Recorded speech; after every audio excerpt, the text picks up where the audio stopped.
Hola, hola, bienvenidos a un nuevo episodio de Agile Latam. El día de hoy estoy con Carlos Gil, Enterprise Agility Consultant, SPC Safe.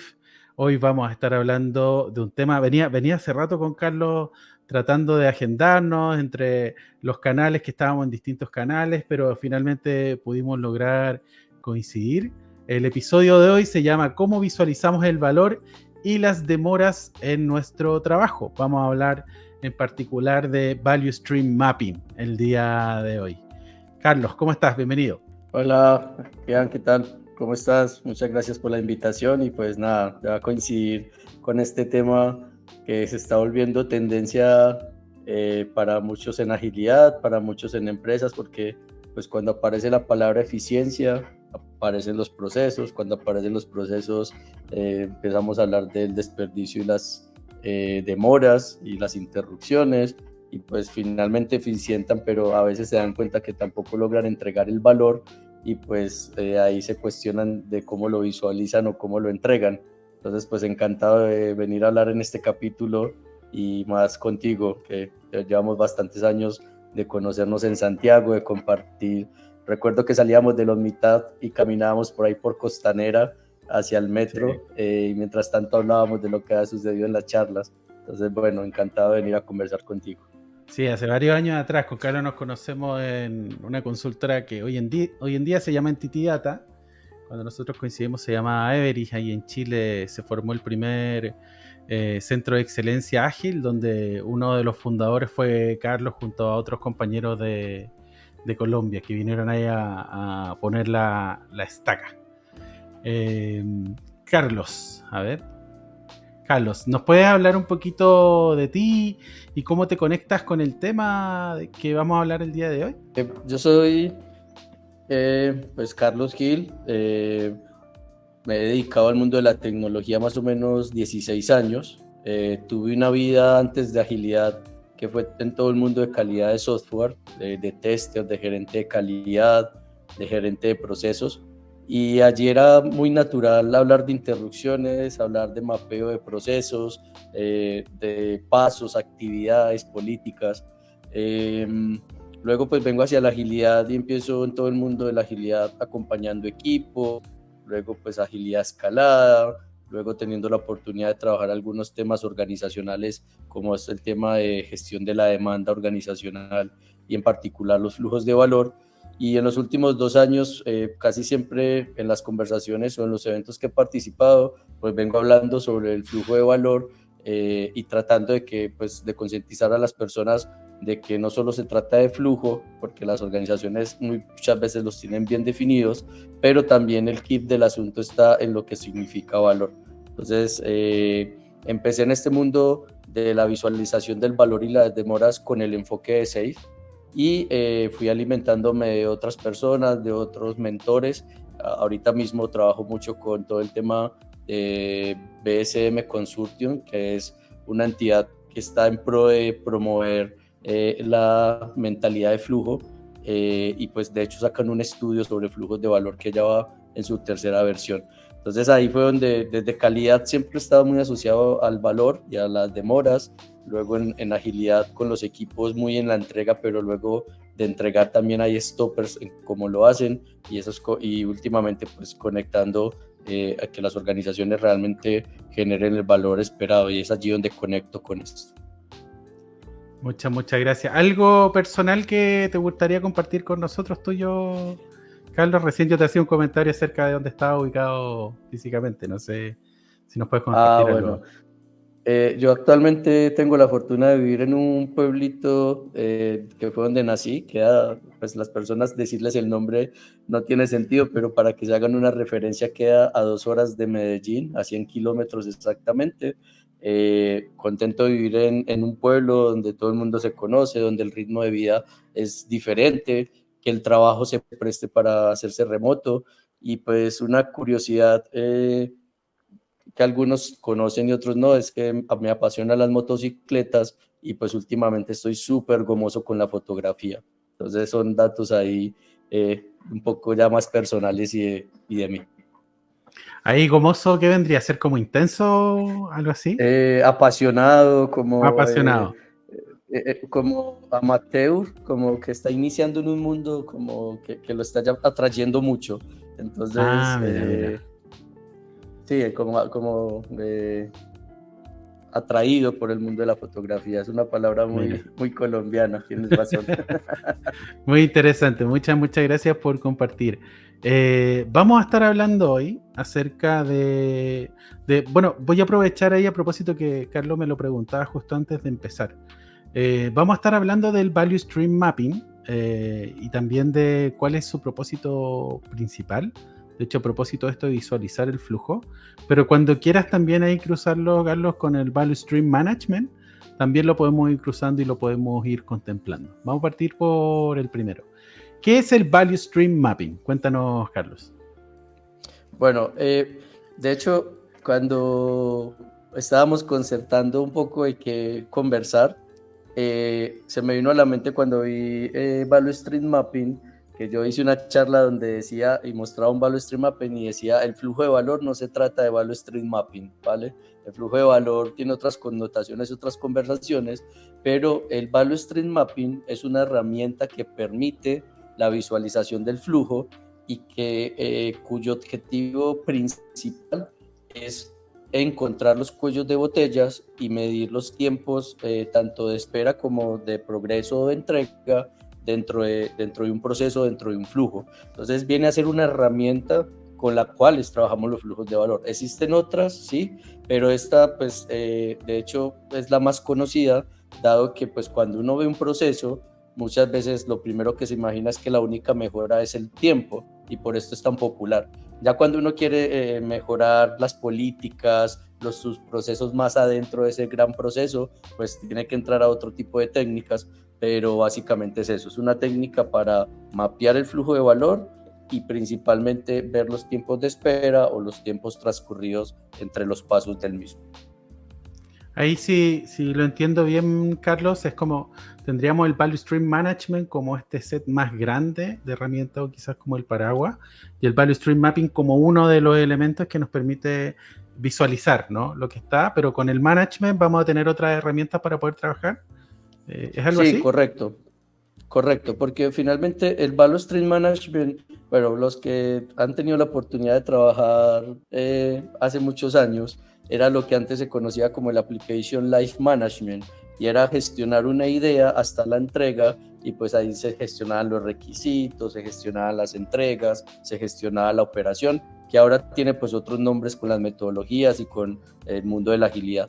Pero el Value Stream Management es cómo gestionar una idea de inicio a fin, y dentro de eso, pues hace parte de poder gestionar flujos, pues hay una parte que es conocerlos, y es ahí donde el Value Stream Mapping entra como herramienta para poder mapear y para poder conocer los tiempos de espera y de progreso dentro de dichos procesos.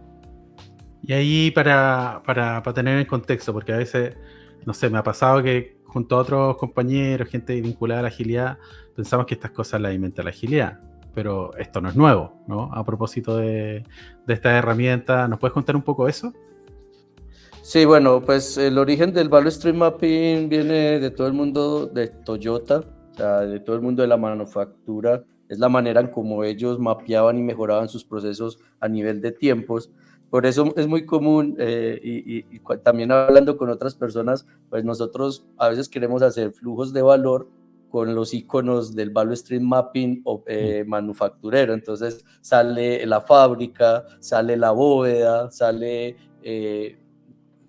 no sé, el almacén donde se guardan las cosas, y uno dice, estos iconos, ¿cómo los uso? Y a veces hablando con gente decimos, es momento también como evolucionar esos iconos hacia los flujos de valor más tecnológicos o de producto. O sea, porque si bien por decir la fábrica representa el lugar donde suceden las cosas en un Value Stream Mapping tradicional, pues entonces pintemos un edificio que represente una organización o una casa que represente una startup, no sé, o sea, generar unos iconos más acordes, pero esto no es nuevo, pues esta es la manera en cómo en Toyota, una de las tantas herramientas para mejorar la eficiencia, y pues todos los libros que uno encuentra esa referencia. Sí, ahí recuerdo, hago mucho clic ahí con lo que mencionas, porque me acuerdo que las veces que yo empecé a estudiarlo, claro, estaba toda esta simbología de, no sé, para mí antigua, de fábrica, todo un cuadrado, muy de...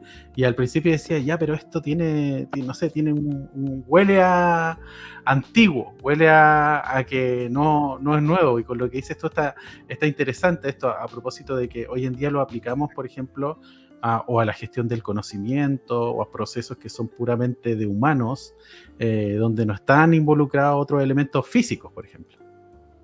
Exacto, o digitales, ¿no? Claro. En ese caso. Entonces, sí, tal cual me pasó a mí con mi primer curso de Value Stream Mapping. Yo decía, pero esto es almacenamiento, líneas de tiempo, y claro, luego hablé con un amigo que es ingeniero industrial y para él los iconos eran súper claros. Para mí en tecnología yo no los veía. Entonces el día, sí, es que debe evolucionar si queremos hablar de productos digitales o llevar esta nomenclatura a otro lado. Sería importante pues también hacer la propia, ¿no? Para el mundo del entorno de productos y servicios.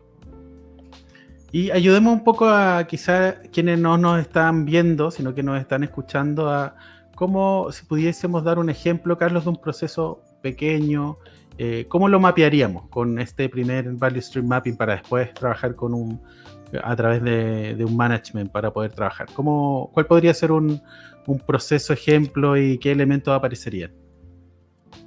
Bueno, en los flujos de valor, pues lo más importante, y es algo que a veces no lo trabajamos de esa forma, y es que siempre el primer paso es el estado actual del proceso. Y nosotros en la vida vivimos todo el tiempo en proceso, o sea, por decir, desde que nos levantamos para prepararnos para ir al trabajo o para sentarnos remotamente, ¿no?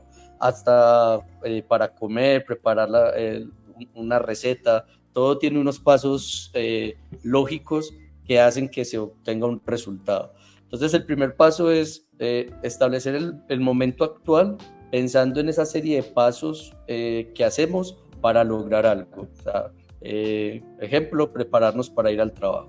Entonces uno empieza a mapear cada uno de los pasos que hace desde que suena la alarma hasta que llega al puesto de trabajo, sea en casa o sea en una oficina. El primer paso sería poner esto allí. Luego, el segundo paso es poder determinar cuánto me demora haciendo cada una de esas actividades o cada uno de esos pasos. Entonces, no sé, apagar la alarma, tomarme un primer vaso de agua, cepillarme los dientes, preparar la ropa para vestirme, entrar a la ducha, tomar el autobús. Bueno, cada uno de esos, ¿qué tiempo me lleva? Sería el segundo paso. ¿Cómo le llamaríamos a esa cajita? Porque creo haberte escuchado algo de tiempos de espera y puede ser procedimientos que no mencionaste al inicio. ¿Cómo se llamarían esas cajas o esos pasos? No, pues realmente más que tengan un nombre en la nomenclatura se definen como una caja para determinar o decir una acción. Entonces, apagar la alarma, tomar el vaso de agua, es una acción.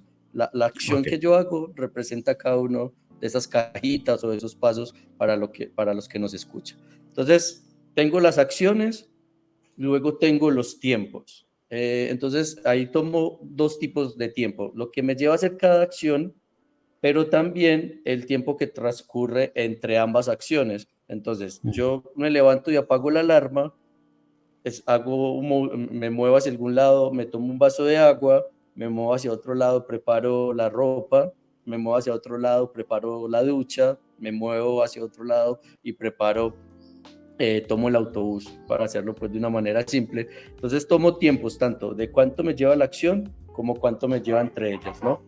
Y posterior a esto, pues yo tendría que pensar o debería determinar posibles, dame posibles pasos, posibles tiempos, posibles mejoras sobre ese tiempo, donde yo diga, pues que podría comprarme un reloj inteligente que solo le dedique a pagar y no tenga que hacer la acción o moverme desde la cama y ir hasta el escritorio, la mesita de noche, o podría traerme el vaso de agua a mi mesita de noche. Entonces empiezo a pensar, el tercer paso es en pensar en posibles mejoras o en posibles cosas que podría hacer que esto fuese más rápido, ¿no? Por decir, en mi caso, yo vivo en una casa de 2 pisos, entonces bajar por un vaso de agua, pues me implica unos segundos allí. Mientras que si lo tengo al lado de la mesa de noche, pues son segundos a favor de que esto sea un mejor proceso, una mejor experiencia. Entonces, luego de que yo, primer paso, mapeo las acciones o los pasos, segundo, tomo los tiempos, luego pienso en posibles mejoras y a partir de esas posibles mejoras, algunas van a ser intencionales para que esto en un futuro sea más liviano, pero otras van a ser vistas como desperdicio, porque entonces yo digo, hay veces que entre el reloj y el vaso de agua, me tomo 2 vasos de agua por la temperatura ambiente. Entonces siempre traigo 2 vasos de agua y termino tomándome solo uno. Ahí tengo un desperdicio y tendría que pensar yo, quizás tengo uno y si quiero otro, pues me desplazo y ahí sí, pues uso esos 10 segundos, 20 segundos. Pero entonces es empezar a pensar también qué desperdicios tengo en esa serie de pasos o acciones que hace que esto no mejore. Y el último paso es establecer una visión futura de ese proceso, lo que algunos llaman el to be, ¿no? El primero es el ASIS y luego el to be. Y allí es donde muchas personas no establecen este futuro de lo que están visualizando y pues la mejora no se da, sino que queda en un bonito diagnóstico el cual no generó ningún cambio. Entonces, cuando uno aprende Value Stream Mapping, se cierra siempre con una definición futura y se empieza a hacer acciones en buscar esa definición futura. Desde el principio se piensa cómo va a ser y ya luego se empieza a implementar. Mira, muchas gracias por ese pequeño mapa. De hecho, recordé a propósito de los conceptos que mencionabas de Safe o de donde sea que uno lo trae, el tema de los handoff, ¿no? Cuando uno pasa el pasamano, de que en general ahí siempre hay tiempos de desperdicio o tiempos de espera. Mientras más pasamanos hay un montón de momentos donde finalmente alguien está esperando, ¿no? Alguien toma el elemento y hay otro que está esperando, y mientras más grande la organización, más, no sé si concuerdas tú también, que aumentan más los tiempos también, ¿no? Correcto, sí, es directamente proporcional al tamaño de los implicados allí. Y de hecho, por decir, en el ámbito, una veces tiene procesos muy pequeños y los hace con estos pasos, pero hay otro que cuando son organizaciones muy grandes, pues empieza a tener un paso adicional que es mapear los actores implicados, o sea, cuántas personas se tienen que reunir, no sé, para la contratación de una persona. O sea, ¿qué tiene que pasar? Que el área de talento, que el área que la necesita, que el jefe que es el que va a ser el jefe directo, todos los que necesitan para finalmente contratar una persona. Y uno muchas veces hay algo importante también de destacar, y es que vivimos en un mundo de inmediatez donde pues uno entra a la Play Store y descarga de una. Todo es como a un clic. Entonces, esperar hoy en día está mal visto. Entonces uno entra a un proceso, en el ejemplo de contratación, uno entra a un proceso y uno dice, pero esto sí está demorado, 2 semanas para contratarme, eso debería de mi entrevista y después de esto decir si quieren o no. Pero cuando uno trabaja con Value Stream Mapping, en ese paso de mapeo de actores se da cuenta que es que no, o sea, el área de talento puede ser que lo haga, el otro área lo haga rápido, pero siempre hay otra área que requiere hacer cosas y que no las está haciendo en los mejores tiempos, y pues ahí es donde este tipo de herramienta nos ayuda pues al mapear los actores y al mapear el flujo poder mejorar. Bueno, ahí internamente también hay un tema que está conectado, por si alguien lo quiere buscar en la literatura, que es la teoría de las restricciones también, los constraints, que también está súper involucrado ahí a propósito de somos tan rápidos como, bueno, de hecho Ivan Labor que justo anda ahí en Lima para un evento en esta fecha. Él tiene la teoría de las restricciones de la agilidad, como que una organización va a ser tan ágil como el área más lenta que esté adoptando agilidad a propósito de eso, y eso se repite también en estos procesos. Total, sí, la teoría de restricciones marca algo importante porque muchas veces creemos que todo es o adquirir tecnología o hacer actualizaciones, automatizaciones y podemos estar haciéndolo en el área equivocada. Entonces, por eso es tan importante ese flujo del mapeo actual, reconocer esos actores y poder ser claros en dónde es que está más lento, porque a veces también eligen o las personas elegimos hacerlo donde mejor nos van a dejar trabajar y resulta que ahí es donde no necesariamente va a estar la solución de las demoras.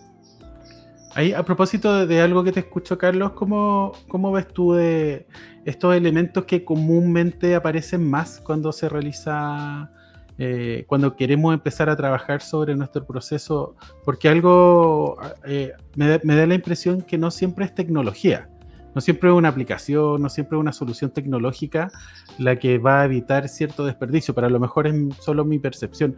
¿Cuál es tu percepción o tu experiencia trabajando, levantando flujo y tratando de llevar mejoras? Bueno, a veces la tecnología, a veces para mí es hasta la última capa, ¿no? A veces hay que entrar a intervenir cosas de gobierno, quién toma la decisión allí, bajo qué parámetros la toma. Entonces también he encontrado ese tipo de que las demoras pueden estar dadas por un mal gobierno.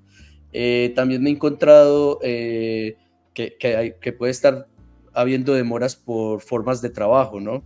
No necesariamente ágiles, sino por la forma en cómo trabajan, qué eventos, qué artefactos, qué herramientas utilizan. Otra de las cosas que me he encontrado es por decir en la medición. La medición también puede hacer que un proceso sea lento, porque imagínate que entre un paso y otro te pidan 50 datos para poder dar un aprobado o para seguir para dar el siguiente paso, que porque con esos datos sacan X métrica. Entonces también hay temas de demoras, de hecho, en cómo podemos estar midiendo y eso impactar el tiempo en el que transcurre el proceso. Hubo otra que a veces es más de como de la cotidianidad y es y de pensamiento, o sea, hay demoras por pensamiento, lo que entiendes tú por valor y lo que entiendo yo por valor, o lo que entiendes tú por amarillo y lo que entiendo yo por amarillo. Entonces, una vez participé en un mapeo, en un value stream mapping, donde pues pusieron los tiempos de espera y todo, y dijeron, pues definitivamente sí hay mejoras, pero la principal es que tú y yo estemos en el mismo libro, con la misma definición, porque eran personas que venían de diferentes escuelas, y entonces uno diría, pero eso genera una demora, genera un desperdicio. Claro, porque yo todo el tiempo voy a estar diciendo, oye, yo siento que tú lo estás haciendo mal, o lo estás haciendo con un método antiguo y yo tengo un método más reciente. Entonces, he encontrado ese tipo de cosas por gobierno, por formas de trabajo, por la misma forma en cómo nos medimos, por diferencias en el pensamiento o en las definiciones. Mira, me acordé de algunas cosas a propósito, primero de la última que mencionaste, acerca de por qué a veces se busca dar formación, bueno, la buena agilidad o lo que sea, o de tratar de establecer un lenguaje común en algunos elementos que nos ayuda a eso, a alinearnos en el lenguaje. Porque a veces pasa que Correcto. tenemos interpretaciones distintas o no hablamos el mismo idioma, pero cuando lo empezamos a hablar y empezamos a entender lo mismo, sí acelera las cosas, sí Sí, las apura. Me acordé por justo con eso supuesto. y con creo que fue el primer elemento que mencionaste, el tema del reporting. Cuando estamos en áreas que piden reportar, y la presentación y toda la presentación de los lunes y el steering committee y hay una reunión antes de esa reunión y todo ese tema de reporte que a veces se soluciona con tener métricas visibles, tener un dashboard, tener un tablero, que lo potente que es la visualización a propósito del value stream mapping o otro tipo de elementos también. Claro, y la visualización, finalmente, yo también en algún momento estuve en entornos en los que un líder me revisaba todas las PPTs antes de una reunión y pues eso es una profecía autocumplida de que uno se va a comportar como finalmente lo traten, ¿no? Y hubo un momento en el que pasé a otro líder y él nos revisaba y yo le obligaba a él a la reunión antes de la reunión y me decía, pero ¿por qué tienes ese mal hábito? Y yo decía, porque pues he estado en el entorno que siempre, entonces yo me comportaba de esa manera. Entonces uno muchas veces, ¿y por qué pongo este ejemplo? Uno muchas veces empieza a volver normal algunos desperdicios y por más que otro de afuera le diga, oye, ahí tienes un desperdicio, ahí tienes una demora, uno dice, no, pero es que siempre hemos funcionado así.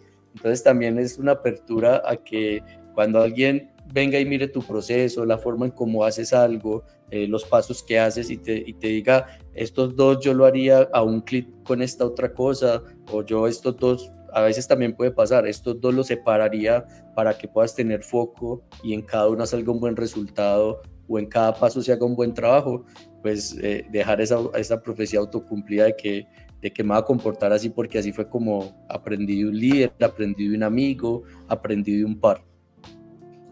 Carlos, y si alguien quisiera, dice, oye, ¿sabes qué me interesa esto que menciona Carlos? Voy a profundizar un poco o voy a lanzarme con mi primer Value Stream Mapping para después empezar a gestionar a través de Value Stream Management.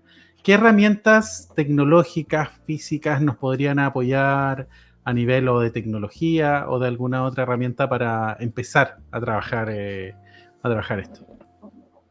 Bueno, ahora mismo algo básico que todos dominamos es Miro. Es un muy buen visualizador de información. Yo diría que podría ser lo más básico para generar visualización de flujos de valor. Ya si uno quiere de pronto entrar a simular procesos o a simular mejoras y hacerle un mejor tracking, pero esto requiere estar conectado a los repositorios de código fuente, a los repositorios de definición de historias de usuario, el que tengamos, necesita conectarse un montón de herramientas para sacar el Value Stream Management. Por decir allí, pues una de las que he podido visualizar más es PlanView, pero necesita mucha conexión con muchas herramientas porque es que es el ciclo de toda la idea, ¿no?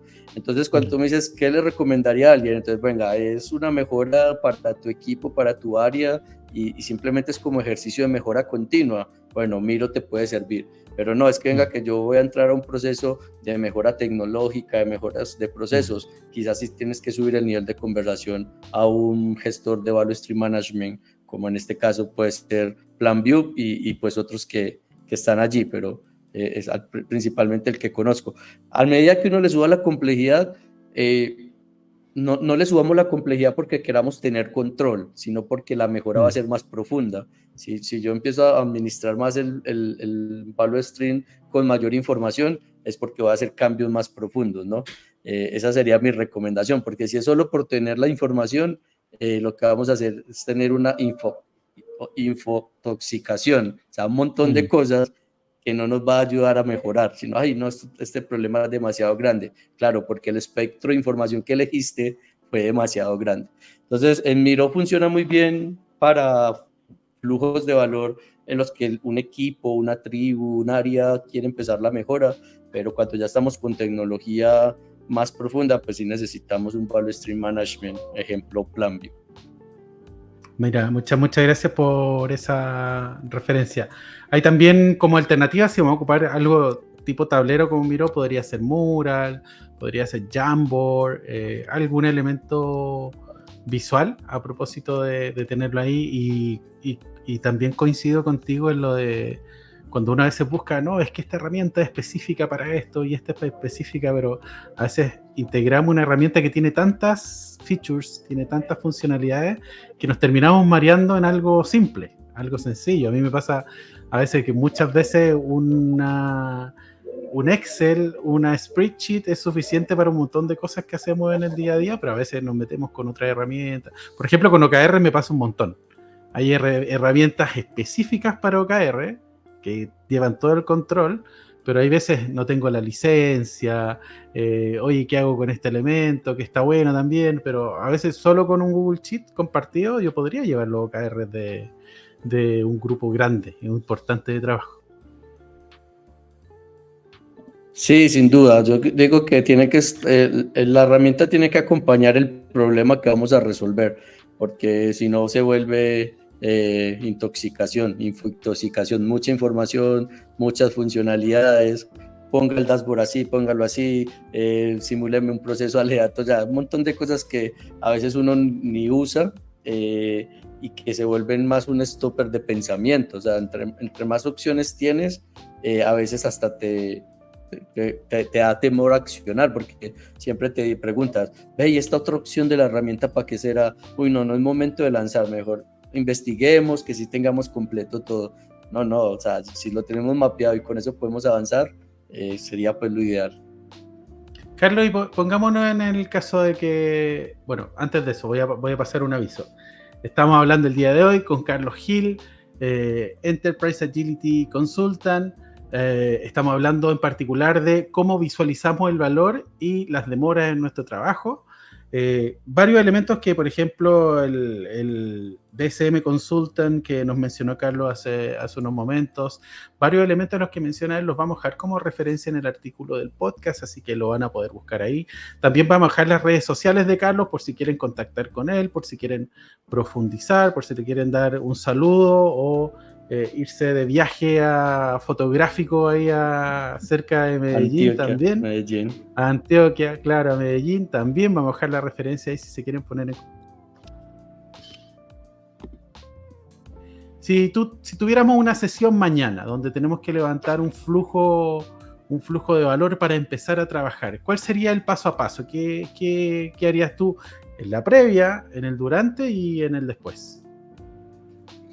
Bueno, yo siempre trato de buscar en la previa, entender eso que queremos hacer, con qué parte de la estrategia conecta, ¿cierto? O sea, con la finalidad de no solo como resolver allí el problema, sino si alguien preguntara esto, ¿cómo me va a aportar la organización? Decir, oye, la hipótesis es que va a aportar en esta parte o en esta mejora o en este objetivo de la organización. Entonces, en el antes miro mucho la estrategia, luego miro la arquitectura de procesos o la arquitectura empresarial para saber esto dentro de todo ese mundo a donde nos llamaron a resolver algo, dónde pertenece y tercero, con quién está compartido, ¿no?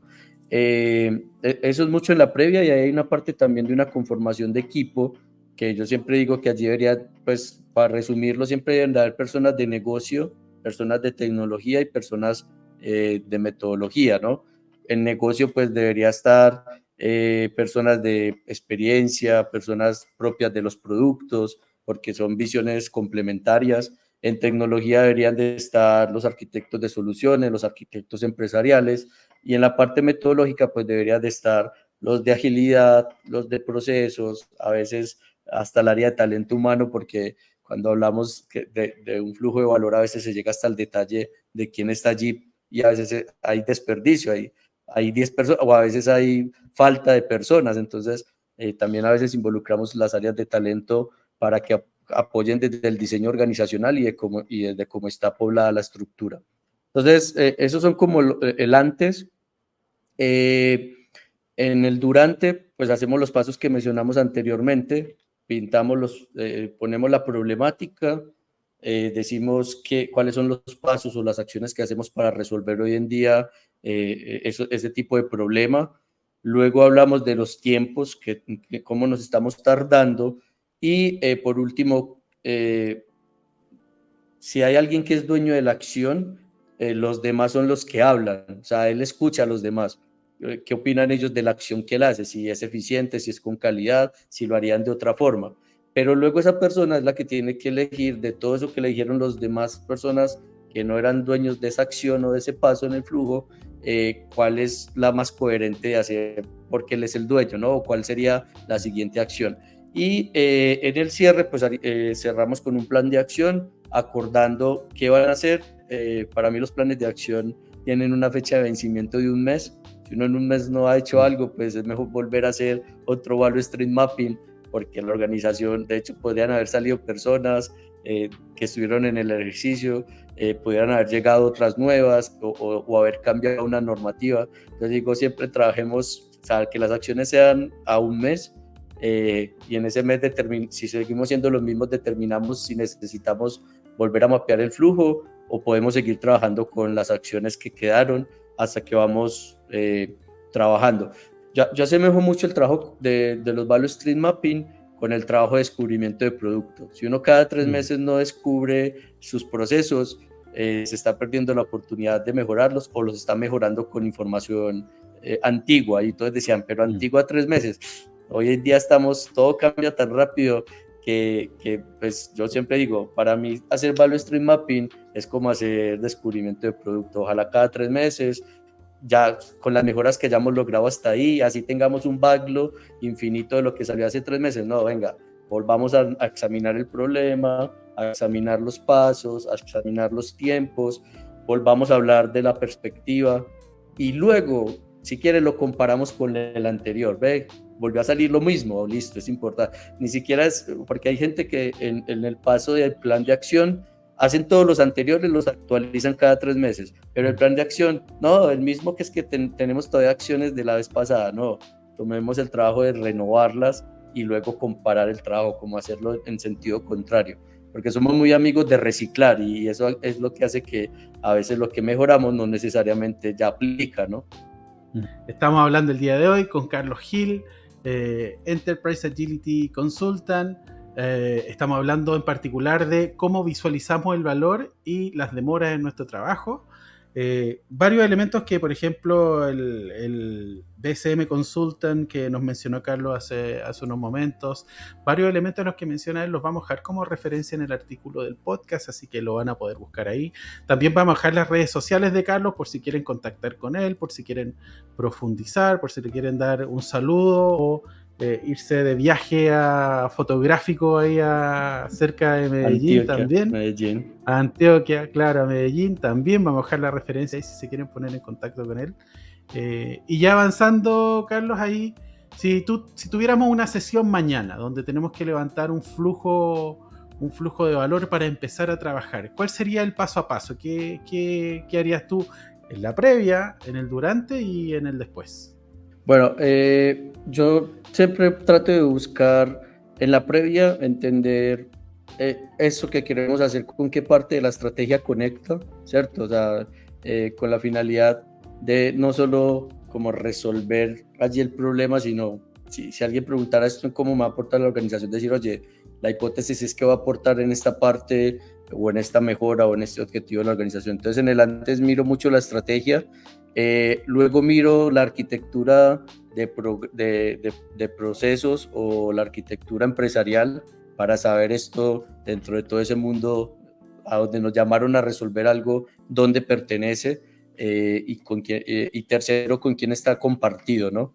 Eso es mucho en la previa y hay una parte también de una conformación de equipo que yo siempre digo que allí debería, pues para resumirlo, siempre deben haber personas de negocio, personas de tecnología y personas de metodología, ¿no? En negocio pues debería estar personas de experiencia, personas propias de los productos, porque son visiones complementarias. En tecnología deberían de estar los arquitectos de soluciones, los arquitectos empresariales, y en la parte metodológica pues deberían de estar los de agilidad, los de procesos, a veces hasta el área de talento humano, porque cuando hablamos de un flujo de valor, a veces se llega hasta el detalle de quién está allí y a veces hay desperdicio, hay 10 personas o a veces hay falta de personas. Entonces, también a veces involucramos las áreas de talento para que apoyen desde el diseño organizacional y desde cómo está poblada la estructura. Entonces, esos son como el antes. En el durante, pues hacemos los pasos que mencionamos anteriormente. Pintamos ponemos la problemática, decimos cuáles son los pasos o las acciones que hacemos para resolver hoy en día ese tipo de problema. Luego hablamos de los tiempos, cómo nos estamos tardando. Y por último, si hay alguien que es dueño de la acción, los demás son los que hablan. O sea, él escucha a los demás. ¿Qué opinan ellos de la acción que él hace? Si es eficiente, si es con calidad, si lo harían de otra forma. Pero luego esa persona es la que tiene que elegir de todo eso que le dijeron los demás personas que no eran dueños de esa acción o de ese paso en el flujo, cuál es la más coherente de hacer porque él es el dueño, ¿no? O cuál sería la siguiente acción. Y en el cierre, pues cerramos con un plan de acción, acordando qué van a hacer. Para mí los planes de acción tienen una fecha de vencimiento de un mes. Si uno en un mes no ha hecho algo, pues es mejor volver a hacer otro value stream mapping, porque en la organización, de hecho, podrían haber salido personas que estuvieron en el ejercicio, pudieran haber llegado otras nuevas o haber cambiado una normativa. Entonces digo, siempre trabajemos, o sea, que las acciones sean a un mes, y en ese mes si seguimos siendo los mismos, determinamos si necesitamos volver a mapear el flujo o podemos seguir trabajando con las acciones que quedaron hasta que vamos trabajando.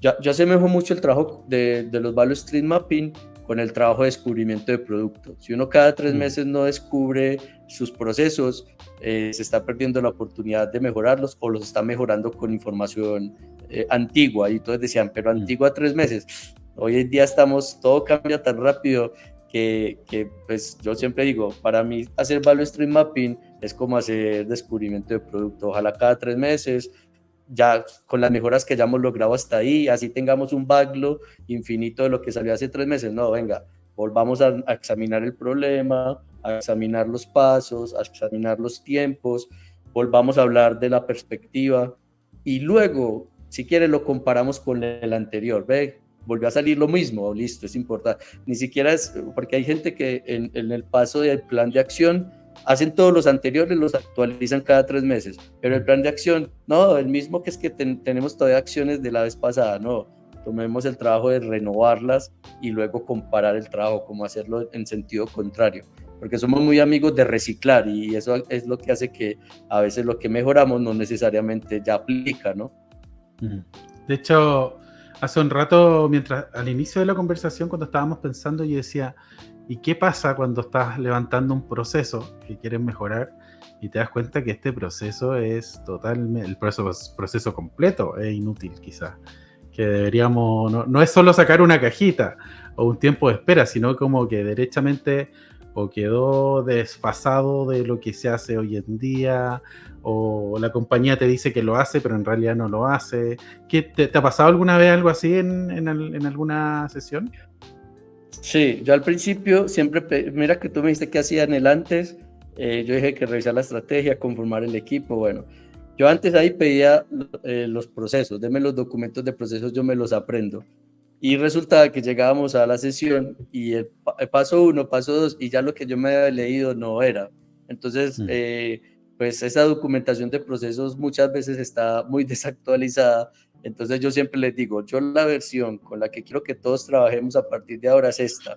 Si esto tiene una deuda técnica, una deuda de técnica de proceso, para la persona de proceso ir a actualizarla, o ya negociarlo con tu jefe, pero esta es la que estamos haciendo y es la mejor y es la más actualizada, porque me pasaba justamente eso que tú decías, un montón de repositorios y de cosas documentadas, pero a veces las organizaciones, al ser tan cambiantes y ser un ente vivo, no es lo que sucede. Entonces yo simplemente ya no reviso eso y para mí la versión del proceso es la que sucede en el taller.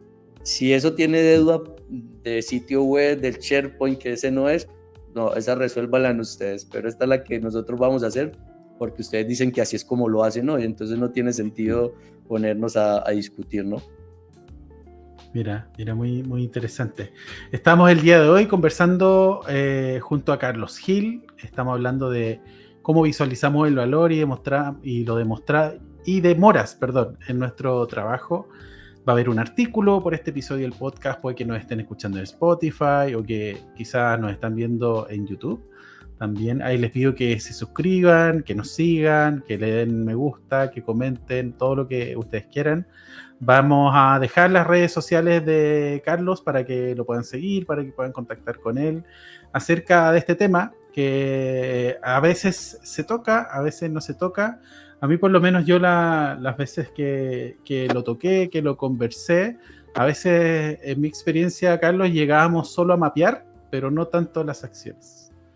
Alcanzábamos a visualizarlo, pero a la hora de tener las acciones, o había algún tema político muy difícil de abordar a nivel de la organización de, oye, esa área no se toca, o son acciones más bien tibias. No sé si te pasó alguna vez algo parecido.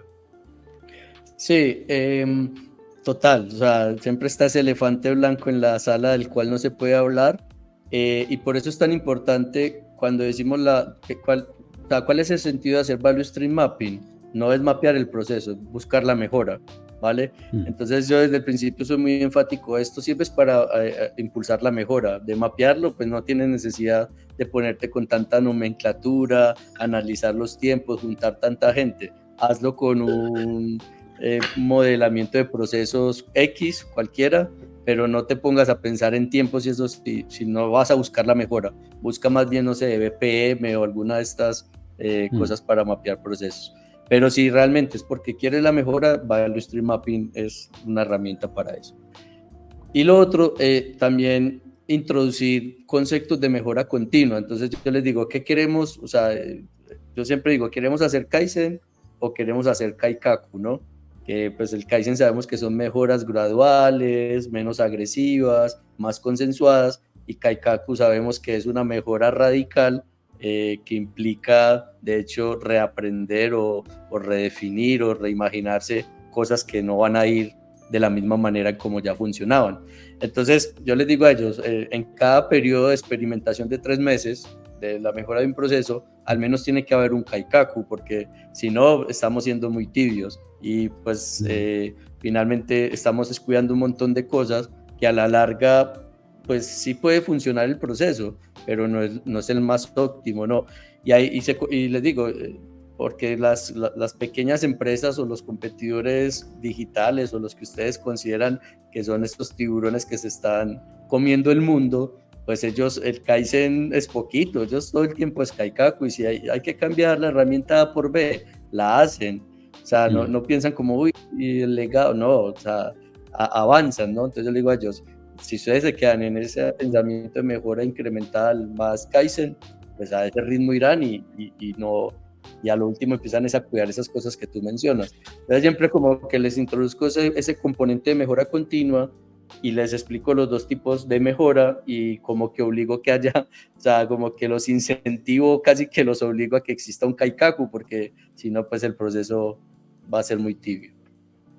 Ahí me aparece con lo que menciona, con lo último esto de que hay ciertas empresas, estos tiburones, estos que están apareciendo, que tienen un sentido de sobrevivencia y competencia brutal, que saben que si no hacen estos cambios grandes se mueren, y por otro espacio y quizás hay empresas más establecidas que ya tienen una comodidad en el mercado, que quieren mejorar, no es que no quieran mejorar, pero creo que el sentido de urgencia, me acuerdo que, me acabo de acordar que los dos tuvimos en la misma formación de Safe había un instructor que era un militar ahí, no me acuerdo cómo se llama, era un Navy SEAL o un ex Navy SEAL, no me acuerdo que era militar. Y me acuerdo que él mencionaba en esa formación de Safe que decía que las empresas se movían en dos puntos. Uno, cuando tenían un liderazgo visionario, transformador, y la otra era que se iban a morir. Y que si no estaba, sí, si estaba entre medio de esos puntos, no iba a haber tanta energía como que sí o sí de me voy a morir y ahí tengo la fuerza, quemo las naves, apuesto todo, no sé si te acuerdas un poquito de ese momento. Sí, total, o sea, y pues son empresas que la apuestan a mucho y pues finalmente su capacidad de cambio es brutal, ¿no? Y no es que sea bueno o malo, pero dentro de las empresas copiar un poquito de eso y ser un poquito más arriesgado para no estar en el intermedio o navegando ahí en la tranquilidad. Creo que todas las empresas tienen que aprender de estas otras a arriesgar un poco más, ¿no? Mira, Carlos, y hablamos, nos contaste un poco del antes, del durante, del después, de la importancia que tiene ese antes. ¿Y cómo escogemos o cómo podemos involucrar a todo el equipo que va a participar en este proceso? A todas estas personas que quizás son clave, a veces cuestan, o sea, a mí me pasa a veces, a propósito que tú lo comparaste con descubrimiento de producto, a veces cuesta convencer a las organizaciones de que es tiempo bien invertido, esto que estamos haciendo a nivel de mejora. ¿Cómo lo haces para involucrar a todo el equipo y para contar un poco eso? Bueno, una de las cosas que he realizado primero es generar ese sentido de urgencia de por qué quieren hacer esto. Entonces, cuando yo hago esa conexión estratégica y no voy a decirle, oye, vamos a hacer un ejercicio de flujo de valor para mejorar X proceso, sino que le digo, oye, vamos a hacer un flujo de valor o un value stream mapping que apoye al objetivo 3 de la organización de este año que es tal, pues ellos dicen, uy, listo. Entonces parte como desde este sentido de urgencia, esa parte de comunicación, porque él dice, uy, o sea que si estoy ahí, pues en la fiesta del año puedo estar Me voy a mencionando ver que bien, ayudé me voy a ver ahí. bien. Exacto, entonces hay una motivación que ese impulso hay que dárselos de conexión con la estrategia. Entonces es una de las primeras estrategias. La segunda es poder dejarles claro de que esto no va a ser solo de un área. O sea, yo siempre digo, esto hay que trabajarlo con muchas áreas, todavía yo no sé cuáles, cuando entienda a más profundidad lo que quieren lograr se los diré, pero esto no es una carrera solo o no es un trabajo solo, porque vas a suboptimizar y pues no vas a lograr realmente la mejora o la optimización del end-to-end, pues del inicio a fin. Entonces también mucho mensaje de colaboración en el equipo, ¿vale? Lo tercero, pues es el problema más difícil. Yo siempre lo resuelvo con el propósito de la organización y es quién va a tocar el bombo, el tambor, ¿no? ¿Quién va a poner el ritmo? Entonces, si en la estrategia de la organización dice, somos una organización que brindamos experiencias espectaculares, no sé qué, pues el que toca el bombo va a ser el señor del customer, o sea, él es el que tiene que ayudar a definir los procesos con esa visión. Pero si por decir en la visión, en el propósito, visión de la organización dice somos una empresa tecnológica que ofrece servicios bancarios, supongamos, pues ahí quien va a tener que tocar el bombo es tecnología y procesos, ¿no? Entonces yo trato de conformar ese equipo y de poner el liderazgo en torno al propósito de la organización y señalando esas palabras claves y eso pues me ha resultado bien en varios casos. Hacer esos 3 pasos, concientizarlos de cómo se conecta este ejercicio con la organización, concientizarlos del trabajo en equipo y concientizarlos pues de quién toca el bombo, no porque yo lo diga, sino que el mismo propósito lo dice. En el intermedio de eso, cuando son flujos de valor muy de equipos, pues es fácil juntarlos, pero cuando hablamos de flujos de valor con directivos o con ejecutivos de una organización, hay un paso que no están estos 3 y es la conversación uno a uno. O sea, si hiciéramos este flujo de valor, ¿cómo se vería? Me toca irme reunión con cada uno y escucharlos, como hacerles un mini taller previo y luego todas esas conversaciones yo ponerlas en común y decir, venga, yo conversé con todos ustedes y esto se ve así. Y aquí estas son las diferencias, estas son las cosas que están iguales y poder poner una base de conversación, no señalando quién dijo qué, pero cuando todos ellos ven ahí y ven que hay cosas reflejadas de esa conversación, facilita el trabajo con esos equipos ejecutivos. Uno siempre cree que debería ser más colaborativo y que abre el telón y todos juntos, pero a mí siempre me ha funcionado también ese trabajo uno a uno, más desgastante sí, pero como que al menos sé con quién va a llegar de promotor, quién va a llegar de detractor, y de hecho sé de pronto hasta quién no va a llegar a la sesión, ¿no? Y entonces digo, bueno, si no llega, ¿es importante o no es importante? Bueno, no es importante, bueno, avance, sí es importante, me toca ir donde el sponsor y decir, oye, hablé con esta persona, es clave, lo veo que no va a ir, quién lo conoce a él que nos ayude, con cuál de los que va a ir, él confía de Etienne, bueno, Etienne, mira, yo ya hice esta misma conversa, a ti te gustó, ayúdame. Entonces, es generando esas conexiones invisibles, ¿no? Yo lo llamo conexiones invisibles, que es un trabajo que uno a veces en la agilidad dice, pero debería ser tan sencillo como lanzar la convocatoria y que todos lleguen, pero que allí por sus intereses, por sus personalidades, por todo, toca hacer ese trabajo invisible, ir conectando hasta que lleguemos a la sesión grupal. Me queda la impresión de que hay mucho de trabajo previa, así como quienes están familiarizados, a propósito que mencionamos un par de veces Safe, lo que es preparar una PI Planning, que tiene una preparación enorme. Después, claro, el evento tiene lo que tiene, pero hay mucho de preparación antes del evento. Me queda una sensación parecida con lo que mencionas, que hay mucho de preparación, hay un vivo, pero hay mucha preparación. Cuando es en un nivel alto de dirección, hay mucha preparación. porque hay que entender ellos qué piensan de los procesos, qué opina del proceso del lado, ¿cierto? Si él siente que A sí es A, B y C, o él piensa que es A, D, E, ¿cierto? Entonces sí, mucho trabajo previo cuando es en esos niveles organizacionales, me ha tocado mucho trabajo previo. Mira, muy interesante. Carlos, y a la hora de, si pudiéramos listar los top 3 dificultades, desafíos que te has encontrado al implementar estos procesos, ¿cuáles serían estos top 3 cosas que dirán, oye, siempre se me repite esto, cuando se me repite tiene estas características? ¿Qué elementos te aparecen ahí?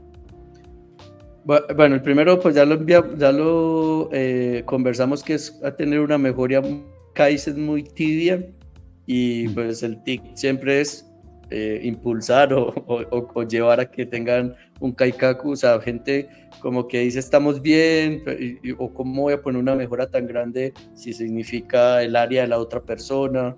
Entonces siempre que hay como esa dificultad de mejora muy, muy tibia, como muy sencilla, pues tratar de impulsarlos a que lleguen a una mejora más profunda. La segunda dificultad es el lenguaje, porque el área, como les digo, junto a personas de negocio, con tecnología y procesos, entonces cuando el del Customer Experience empieza con el Customer Journey, pero el de procesos dice, ¿y cuál es la política? ¿Cuál es el manual? ¿Cuál es el subproceso? Y el de tecnología dice, no, pero esta es la capa de la arquitectura. Entonces, la jerga ahí dando vuelta. Sí, esa ha sido una dificultad también mayor, y lo que buscamos nosotros allí pues es también tener personas expertas como en cada arista, pues, conformar un equipo al que esté acompañando este ejercicio de cada arista, y como entre los facilitadores decir, oye, eso que le está hablando yo lo veo aquí en tecnología o lo entiendo aquí en tecnología, y ser como esos traductores simultáneos, por así decirlo. Entonces, esa es una dificultad, y hay que mejorarlo. Es si ellos conformaron un equipo interdisciplinario, pues para la facilitación conforma un equipo interdisciplinario también, porque si jugamos a sabernos la jerga de todos, pues eso no sale muy bien. y la tercera dificultad, yo creo que tiene que ver con la actualización de la información, porque queda allí algo que tiene que mejorar el SharePoint de A, de B y de C, y como que nadie quiere llevárselo, ¿no?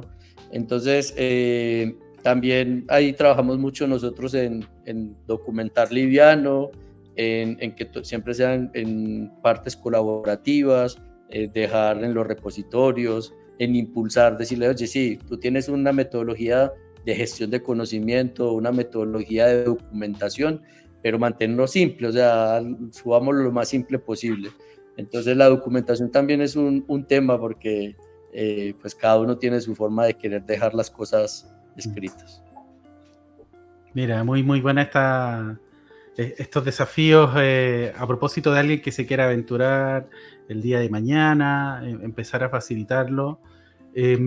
Carlos, ¿alguna pregunta que no te haya hecho hasta este punto de todas las cosas que hemos mencionado, algo que quizás es importante mencionar acerca de este tema?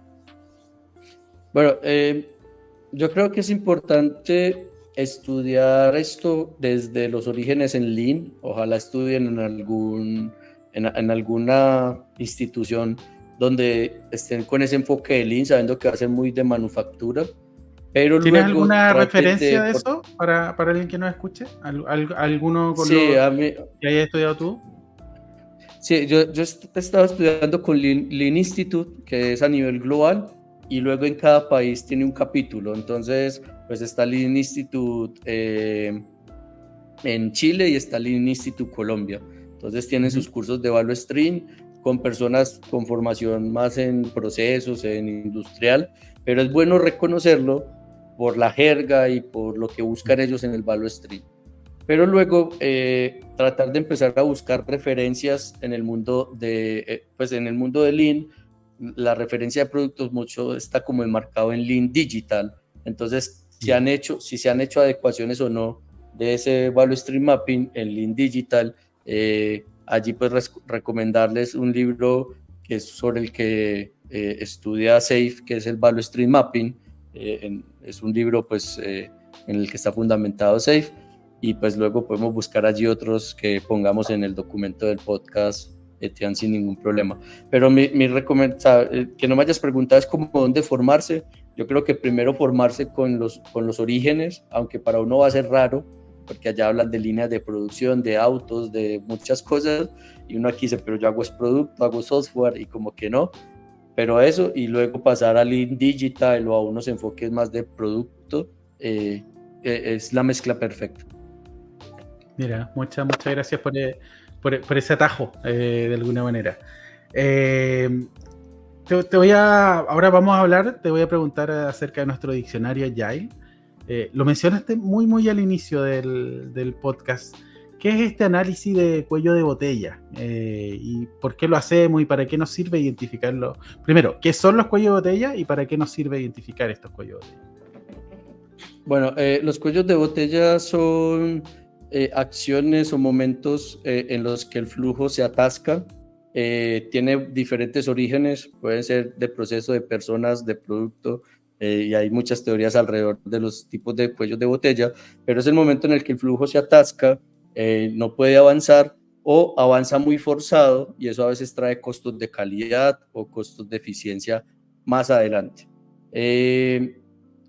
Los cuellos de botella, lo más importante de trabajar con ellos es siempre pensar.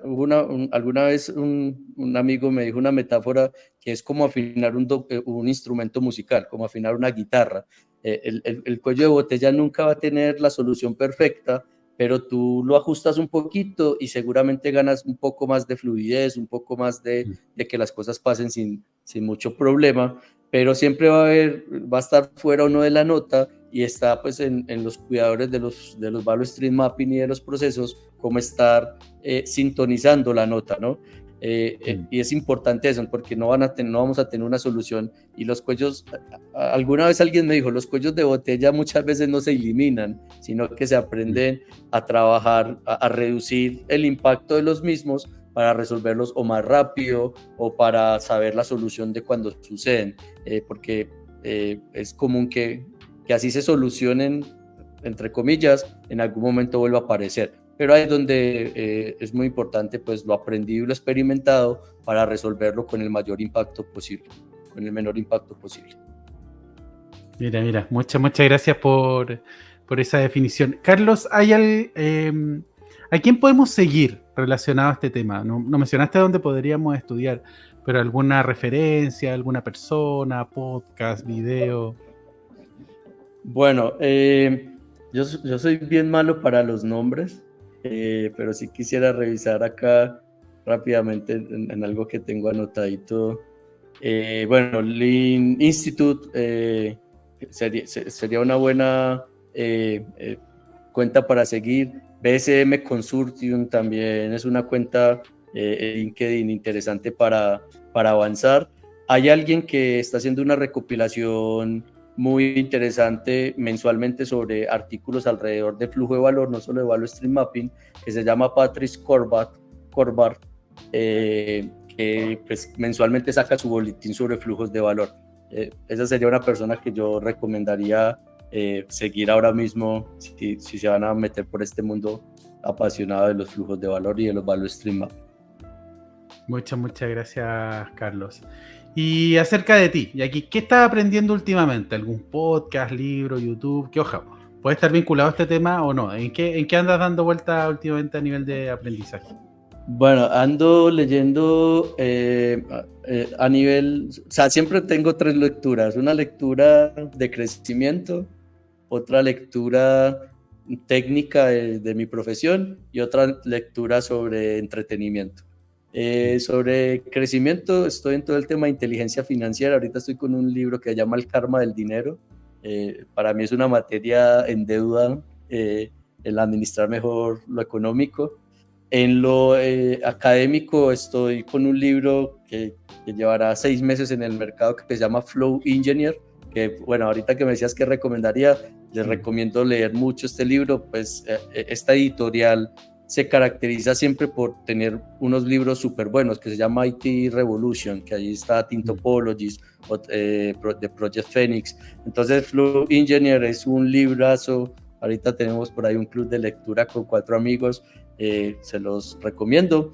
Y en el ámbito personal estoy ahorita mismo con una poeta de aquí de un pueblito cerca que me gusta mucho como ir a los cafés y comprar este tipo de libros ese es del escritor del pueblo, entonces como bueno, mira, lo más cercano, que se llama ¿Cómo se llama la poeta? Las figuras se llama el libro. Se llama la poeta Ana Pastrana se llama. Ana Pastrana, mira. Muchas gracias por esa referencia. Interesante esto de tener tres miradas o 3 lecturas en paralelo. Les recuerdo que varias de las referencias que tenemos acá con Carlos van a estar en inspiritlatam.com, en un artículo. También que nos sigan en nuestras redes sociales, que sigan el podcast también. De esa manera podemos seguir creciendo, podemos seguir invitando a grandes personas como Carlos. Te quiero agradecer, Carlos, mucho porque iteramos un montón. Tratamos de coordinar entre redes sociales en las que estaba yo, en las que estaba Carlos, nos encontramos. Así que te doy muchas gracias por haber participado en el episodio de hoy. No, gracias a ustedes por tener este podcast y por ampliar el conocimiento, y uno siempre compartir, y pues quien lo escuche y tenga alguna opinión y alguna otra recomendación, pues también soy futuro aprendiz, entonces lo que puedan retroalimentar, bienvenido a quien lo escuchen y lo vean. Muchas gracias, Carlos, y nos vemos nos escuchamos en otro episodio del podcast. Chao. Chao, gracias.